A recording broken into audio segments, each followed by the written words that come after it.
Are you tired of losing matches, getting killed by enemy assassins, getting ganked by enemies? Your teammates keep feeding? Are you confused what to do as a mage? What if I told you, you are not losing because you are unlucky? You are losing because of lack of information and strategy. This is the end of your suffering as a mid laner. Your time to dominate has finally come. With this mid lane guide, you will get a complete roadmap and framework to be the deadliest mid laner whom your opponent will start to fear.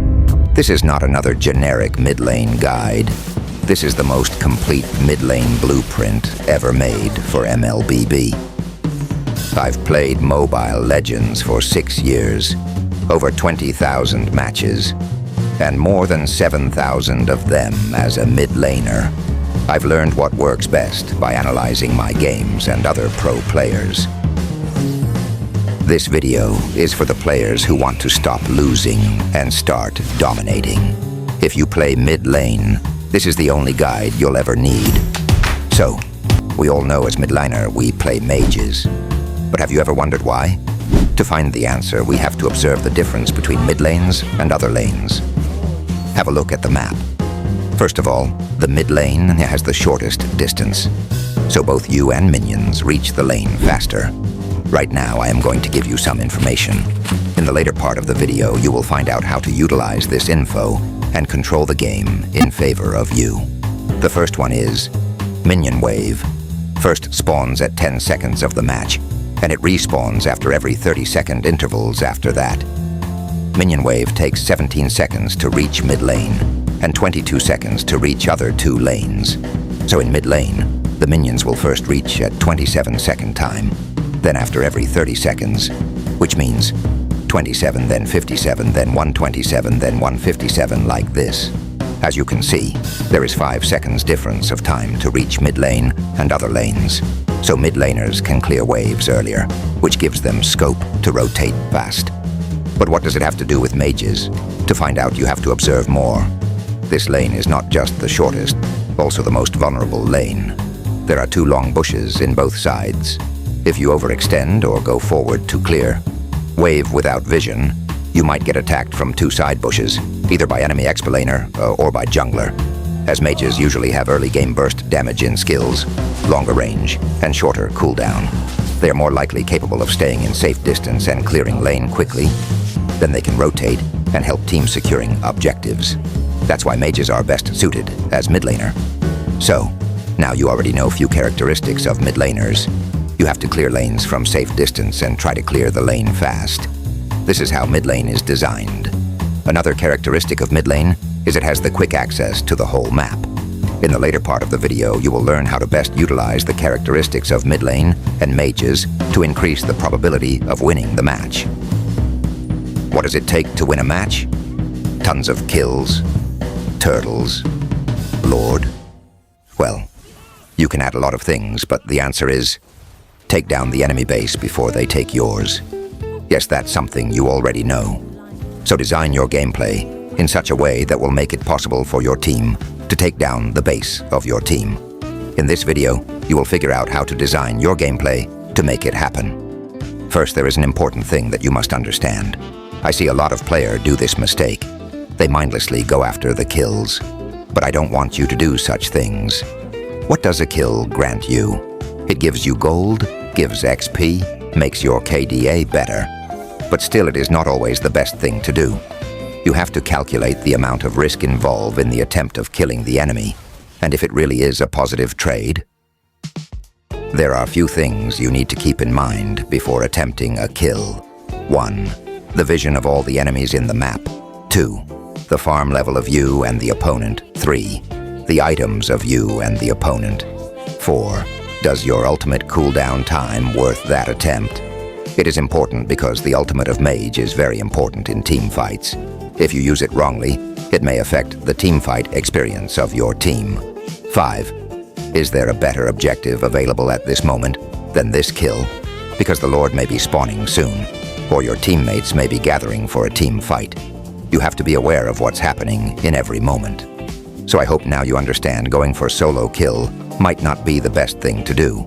If you want to win, you have to take down objectives. But the question is, what are the main objectives of a mage? For this section, I will divide it into 3. Time period. 1. Early game. 2. Mid-game. 3. Late game. Early game is the first 5 minutes of the match, and it is all about farming. The main resource of mage in early game is the minion wave. But it doesn't mean you will only stay in your lane and clear minions. Remember in the early part of the video I mentioned the timings of minion wave? It is the time to utilize this. The first minion wave reach mid lane at 27 seconds, where in other lanes at 32 seconds, which means you get 5-second time advantage to rotate in other lanes. The next minion wave will be at your lane at 57 seconds. So if you clear fast, you can then either help your jungler or rotate to gold or X-Blane to poke your enemy. But remember, you have to come within the next minion wave clearing time, which is at 127. This cycle goes on in early game, in 2 minutes when the first turtle spawn. Look what's your team and opponent doing. If your team is seriously attempting turtle, then go help to take the turtle. But if your team is not taking the turtle, then go to the opposite lane, which is gold lane, and try to get a kill, or make the gold laner retreat, and together your marksmen take gold from turret shield. You have to continue this process for first 5 minutes. Try to never miss minions and always last hit the minions. Last hit gives you more gold. After 5 minutes, you enter the mid-game. The objective of mid-game depends on the performance of your team in the early game. If you are ahead in farm, then set up ambush. Use ping for gather for team fight and take advantage of your farm. If enemy retreats, take down turrets. If opponent plays so defensive where ganking is hard, freeze the minion wave, which means don't clear minion wave, which will deprive your opponent from farm. That may influence them to come out of turrets to clear waves, and you can take advantage of that. Now, what to do if your team is behind in farm? In that case, you have to be patient and focus on clearing waves by maintaining distance. For this purpose, even if you have to use your ultimate, don't hesitate. Continue like this until enemy overextends and initiates a risky fight. Aim your skills properly in team fight. If your team can win a team fight at this situation, you can turn things around. When you are behind in farm, the main focus should be gaining farm wherever possible, and build your core items as soon as possible to prepare for late game. Late game is the time when all the heroes have their full build complete. During this time, the most important thing is 5-man team fight. And as a mage, your goal is to deal as much damage as possible by aiming the skills properly. But while taking fight, you have to be cautious about not dying, as resurrection time is so high in this time. Always keep watching the map and movements of your team. See if your roamer has initiated any fights. In late game, identify the most high damage dealer of the enemy team and try to take down him first. It will greatly increase your chance to win the fight. In future, I will bring more videos with more details with the strategy of team fights. Stay connected if you don't want to miss them. Anyway, besides team fight, you have to be aware of Lord. Make sure you position yourself to a safe position during Lord taking. Remember, the enemy assassin is always rooting for you. Now that you know the key rotation and objectives of different time period in match, it is time to talk about hero mastery. I highly recommend you to create a goal to master at least 5 mages properly. About this topic, I will make a detailed video later. For now, I want you to think about the characteristics and objectives of a mid laner. Following this criteria in different patches, different heroes will be most effective. As Moonton nerf and buff hero, your most effective choice will be changed. If you want to reach high rank, you need to develop the mindset to accept the meta and give time to master meta heroes in different time. Gradually, I will upload in-depth hero guides to help you on this. But for now, choose 5 mages of different types to help you in different situations. 1 high range type, 1 heavy burst damage type, 1 high crowd control type, 1 high mobility or survival perks type, 1 shot type. Based on your core playstyle, choose the 5 heroes and master them properly and practice them enough to strengthen your muscle memory for skill and combos. As a mage player, just the knowledge about mage heroes and role is not enough to outperform your opponent. You have to understand all the roles and heroes to predict what your opponent and team is trying to do. With this prediction, you can adjust your own gameplay and you can control the game in your favor.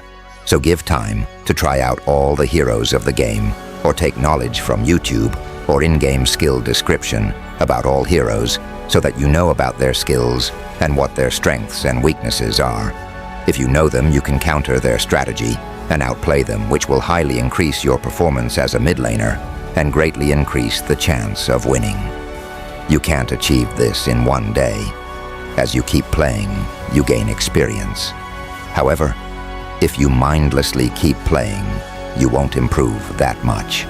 But if you keep playing strategically and keep playing with the tips and strategy I shared with you today, I guarantee you will keep getting better, and a time will come when everyone will be eager to have you in their team, and the opponent will get anxiety when they meet you in-game. If you have watched the whole video and you are still with me, that means you are serious about getting better as a mid laner. I have created this channel for the kind of you. Either you are a solo player or trying to be better for your squad. Remember, I am with you, and I will always be there for you. This is just the beginning of a revolution. Thank you for watching the video. I hope you will adopt to the things you have learnt today and change the way you've been playing until now. I know it's a lot of information and long video, but you can always come back here to find out what you are missing. Let it be the beginning of a change. Be excited, because I will come back with a new depth guide on a specific hero or a specific role or a meta strategy. Whatever it might be, it will surely add value to your game. Good luck on your new journey. See you until next time.